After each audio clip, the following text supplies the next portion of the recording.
사랑하는 새벽나라 친구 여러분 안녕하세요. 여러분들과 함께 목요일 말씀을 묵상할 노희태 목사입니다. 어떤 친구가 실수라고 생각을 하십시오. 집에 있는 아주 비싼 물건을 깨트린 거예요. 자, 그 아이는 혼나야 할까요? 혼나면 안 될까요? 여러분들 어떻게 생각하시나요? 만약에 부모님께서 미리 경고를 하셨다면, 그렇게 장난을 치면 네가 그걸 깰 수 있다 말씀하셨다면 그 친구는 아마 혼날 가능성이 높을 겁니다. 근데 그 일로 말미암아 혼났다고 부모님이 그 아이를 평생 괴롭힌다면 여러분들은 어떻게 생각하시나요? 네, 그것 또한 옳지 않은 것이죠. 사람들에게는 늘 균형이라는 게 있습니다. 잘못했을 때는 그것의 벌을 받아야만 다음에 그런 잘못을 저지르지 않게 되는 예방적 차원도 아주 중요하거든요. 그리고 혼나지만 그 아이가 너무 중요하기 때문에 결국에는 그렇지만 다음부터 하지 말아라 이야기를 하면서 옳은 길로 인도하는 따뜻함도 필요합니다. 서로 상반된 것 같지만 그 두 개가 조화를 이룰 때 사람은 건강하게 자라날 수 있는 것입니다. 오늘 성경 본문 말씀에서도 우리들에게 그것들에 대해서 알려주고 있습니다. 오늘 함께 나눌 말씀의 제목은 공의와 긍휼함으로입니다. 오늘의 말씀은 신명기 25장 1절에서 10절입니다. 사람들끼리 말싸움이 붙었을 때 법정으로 데리고 가거라. 그러면 재판관들이 그 문제를 판결해 죄 없는 사람은 석방하고 죄 지은 사람은 정죄할 것이다. 만약 죄 지은 사람이 맞아야 한다면 그 재판관이 그를 자기 앞에 눕히고 그 죄에 알맞은 만큼 매질을 할 것이다. 그러나 매질이 40대를 넘지 않아야 한다. 만약 40대 이상 매질을 한다면 네 형제가 너를 비열한 사람으로 여길 수 있다. 소가 추수를 위해 곡식을 떨려고 밟고 있다면 재갈을 물리지 마라. 형제들이 함께 살다가 하나가 아들 없이 죽었으면 죽은 이의 과부는 나가서 다른 사람과 결혼하지 말라. 그 남편의 형제가 그녀를 데려가 결혼해 형제로서의 의무를 다하여라. 그녀가 첫 아들을 낳으면 죽은 형제의 대를 잇게 해 그 이름이 이스라엘에서 지워지지 않게 하여라. 그러나 만약 한 남자가 자기 형제의 아내와 결혼하고 싶어 하지 않으면 과부가 된 그 형제의 아내는 성문에 있는 장로들에게 가서 말하여라. 내 남편의 형제가 이스라엘에서 그 형제의 대를 이어주기를 거부합니다. 그는 내게 형제의 의무를 다하려고 하지 않습니다. 그러면 그 성 장로들이 그를 불러 말하라. 만약 그가 그 여자와 결혼하고 싶지 않다라고 말하면서 고집을 부리면 과부가 된 그 형제의 아내는 장로들이 보는 앞에서 그에게로 올라가 신발 한 짝을 벗기고 얼굴에 침을 뱉으며 자기 형제의 대를 잇지 않는 사람은 이렇게 해야 한다고 말하여라. 그 사람은 대대로 이스라엘에서 신발이 벗겨진 가문으로 알려질 것이다. 두 사람이 싸우고 있습니다. 그 두 사람이 싸울 때 각자가 옳다라고 이야기를 하면서 싸우겠죠. 물론 뭐 한 사람이 속일 수도 있습니다. 그럴 때 둘이 해결할 수 없으니까 어떻게 하냐면 중재자한테 갑니다. 오늘 성경 본문 말씀에서는 그 사람을 재판자라고 이야기를 합니다.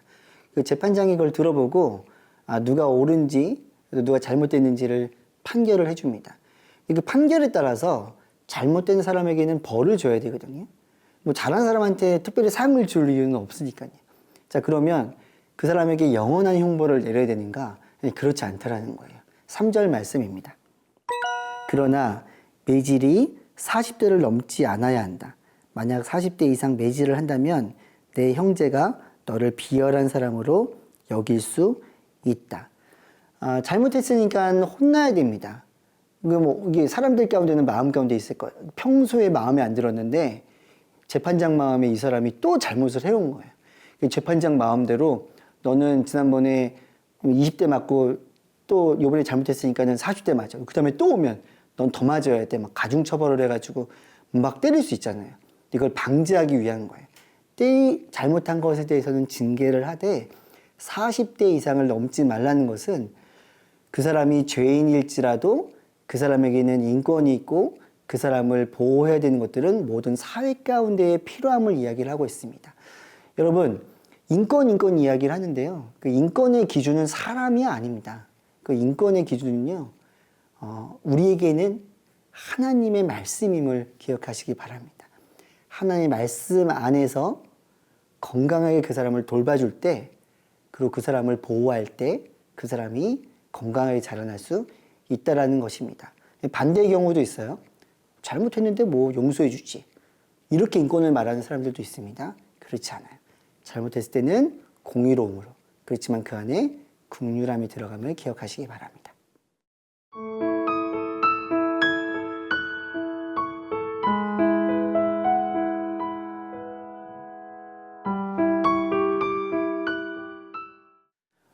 이 하나님의 공의로움은 한 사람의 죄를 넘어서서 그 공동체를 보호하기 위한 것임을 여러분들이 기억을 해야 됩니다.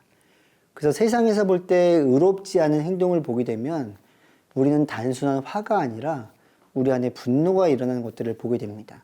이거 분노가 나쁜 거라고 볼 수 있는데요. 분노를 표현해서 다른 사람을 해하면 나쁜 게 되지만 의롭지 못한 행동을 보면서 분노가 일어나는 것은 정당합니다.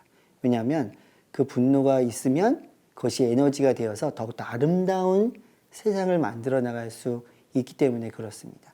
근데 기억해야 되는 게 있어요. 다른 사람을 해하면 안 된다라는 것입니다. 만약에 하나님의 공의로움이 분노와 연관이 되어서 우리들을 벌하신다면 우리는 뭐 이미 여러 번 맞아서 죽었을 수밖에 없는 죄인일 거라고 생각을 합니다.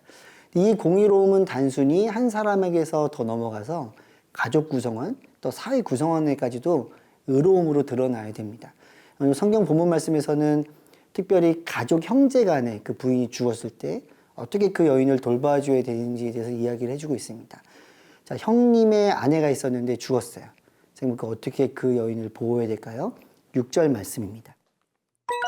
그녀가 첫 아들을 낳으면 죽은 형제의 대를 잇게 해 그 이름이 이스라엘에서 지어지지 않게 하여라.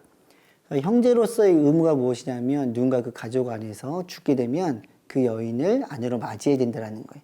계대 결혼이라는 것이거든요. 근데 이것은 그러면은 이 시대를 볼 때는 그거는 너무 이상하지 않나 볼 수 있는데 과거에는 그렇지 않았습니다. 여인을 보호하기 원했던 것이에요.